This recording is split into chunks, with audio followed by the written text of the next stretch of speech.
Bonsoir tout le monde. Good evening, everyone. How's everyone doing? Let me try that again. How's everyone doing this evening? All right, all right. Well, let me tell you, as someone who flew in from Ottawa yesterday morning, I'm really honored and delighted to be back on the unceded traditional territories of the Musqueam, Squamish, and Tsleil-Waututh nations. It's really a pleasure. And thank you, Yusuf, for the introduction, and thank you to Tarek and the Foundation for a Path Forward for inviting me to address the community, no less during the holy month of Ramadan.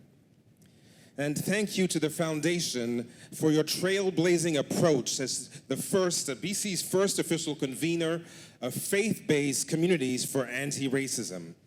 And with this special iftar, you are offering what so many of us crave today: a safe space for dialogue among people from diverse walks of life, united around the common cause of building mutual understanding and fostering peace in these troubled times. And it is in these troubled times, I believe, that it is worth dwelling on peace. For a moment, given even in a country like Canada, it appears to stand on precarious ground, as people can be harassed for wearing the hijab. People can be murdered while worshiping in a mosque. And people can be attacked on our streets for simply being who they are. These few examples recall the violence perpetrated against Muslim people across our country. And this, of course, is not isolated from the pain inflicting upon our neighbors of Jewish communities, nor the misery subjected to indigenous peoples, Black, Asian, and racialized members of our communities, nor the abject rejection of their existence subjected to our 2S LGBTQI+ family members. This threat to our collective and individual peace is common among us, unfortunately. And there's only one word for it, and that word is hate. Hate grows in our communities. Hate festers online and in our streets. Hate even infects our public and security institutions. Ultimately, hate is organized. Intelligence services, national defense agencies, academics, legal experts, and grassroots groups across the country and internationally have been telling us this for years now. We've been cautioned about the hostile state and non-state actors pumping out hate and disinformation on any platform available to them. We've been told to pay attention to the sophisticated attempts to use hate to unravel the hard-fought rights and freedoms that protect so many of us and that make Canada the beacon that it is today. But the peddlers of hate will stop at nothing to drive a wedge between us, to tear our communities apart, and to undermine the democratic foundations and institutions and stability that so many of us take for granted. That is why it is like efforts and events like this are so important, because all communities should be safe, all communities should have an equal and equitable opportunity to thrive.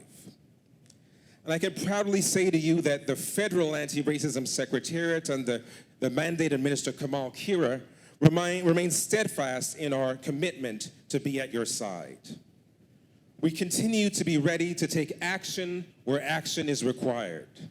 For example, when Muslim and Sikh organizations warned us about the discriminatory impact of regulations requiring the use of a certain type of protective mask, we took action within the federal government. And soon, culturally appropriate protective masks were approved for Muslim and Sikh workers.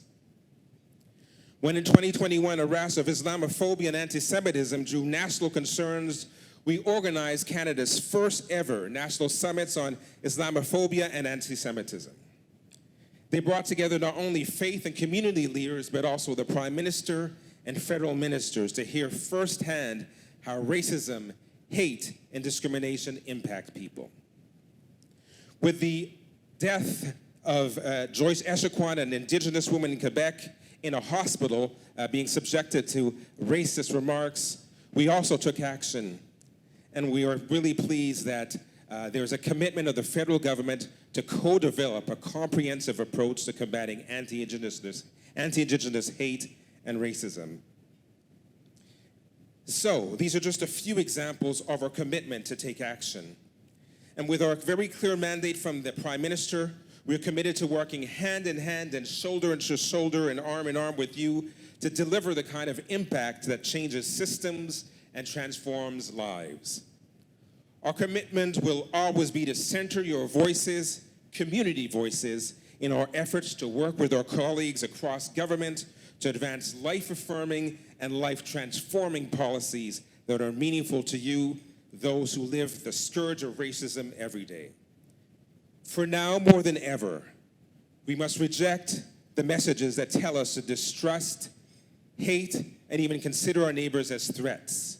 Threats simply because they were Indigenous, Black, Asian, 2S LGBTQI+, Jewish, Muslim, Sikh, migrant, international student, or a person with disability.